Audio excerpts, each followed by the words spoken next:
ଆଜି ଆମେ ପ୍ରସ୍ତୁତ କରିବା ମୂଳା ଶାଗ ରେସିପି। ଏହାକୁ ମୂଳା ଶାଗ ରାଇ ବା ମୂଳା ଶାଗ ବେସର ମଧ୍ୟ କହିପାରିବେ। ଏଥିପାଇଁ ମୁଁ ପ୍ରଥମେ ଶାଗକୁ ବାଛି ନେଇଛି ଏବଂ ଏଥିରେ ଆଳୁ, ସାରୁ, ମୂଳା ଟିକେ ଏବଂ କଖାରୁ, ଗୋଟେ ଛୋଟ ଟମାଟ, 3ଟି କଞ୍ଚା ଲଙ୍କା, ଟିକେ ରସୁଣ ଛେଚା ଏବଂ ମୂଳା ଶାଗକୁ ଛୋଟ ଛୋଟ ଭାବରେ କାଟି ଦେଇଛି ଏବଂ ଏହାକୁ ସବୁ ପ୍ରେସରରେ ଦେଇ ସିଝେଇବା। ଏହା ସହିତ ଆମେ ଦବା ହଳଦୀ ଗୁଣ୍ଡ, ସ୍ୱାଦ ଅନୁସାରେ ଲୁଣ ଏବଂ ହାଲକା ଲଙ୍କାଗୁଣ୍ଡ ଦେଇଛି। ସୋରିଷ ଗୁଣ୍ଡ କରିକି ରଖିଥିଲି ତାକୁ ଦେଇଛି।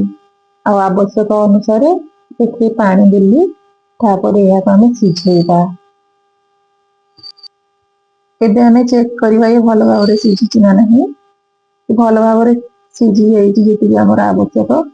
ଏହାକୁ ବି ଭଲ ଭାବରେ ଡଙ୍କି ସାହାଯ୍ୟରେ ମିଶେଇ ଦବା। ଏ ପରିବା ଗୁଡା ଭଲ ଭାବରେ ମିଶିଗଲା ପରେ ଏହାକୁ ଆମେ ଛୁଙ୍କ ଦବା।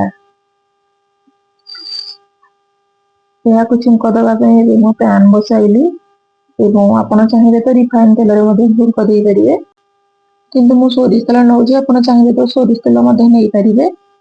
ଆଉ ଏଥିରେ ଆପଣ ଚାହିଁବେ ତ ଫୁଟଣ ଦେଇପାରିବେ, କିନ୍ତୁ ମୁଁ ଏଥିରେ ସୋରିଷ ଦେଇଛି ଏବଂ ସୋରିଷ ଗୁଡିକ ଭଲ ଭାବରେ ଫୁଟିଗଲା ପରେ ଏଥିରେ ଆମେ ସିଝେଇକି ରଖିଥିବା ଶାଗ ଓ ପରିବାକୁ ଆଡ୍ କରିଦବା।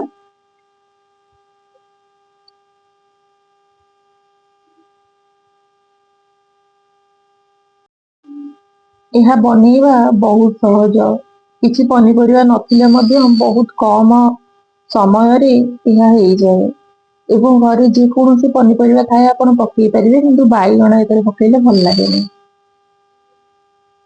ଏବେ ମୁଁ କିଛି ସମୟ ପାଇଁ ଆକୁ ରେଷ୍ଟ ଦେଲି।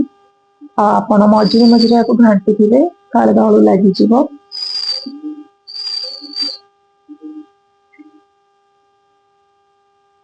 ଏଥିରେ କିଛି ବି ମସଲା ପଡିଲାନି, କିନ୍ତୁ ଭଲ ଲାଗେ ଖାଇବା ପାଇଁ।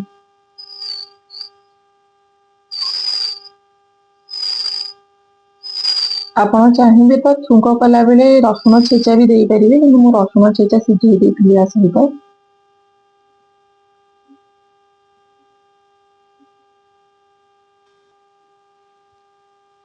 ଏବେ ଗରମ ଗରମ ମୂଳା ଶାଗ ରେସିପି ଆମର ପ୍ରସ୍ତୁତ ହେଇଗଲା।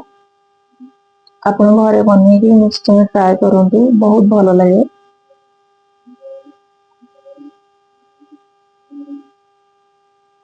ବହୁତ କିଛି ମସଲା ଲାଗେନି, ଫିର୍ ବି ଭଲ ଦେଖାଯାଉଛି। ଆପଣ ଥରେ ଟ୍ରାଏ କରିକି ନିଶ୍ଚୟ ଜଣେଇବେ କେମିତି ଲାଗୁଛି। ରହିଲି, ଜୟ ଜଗନ୍ନାଥ।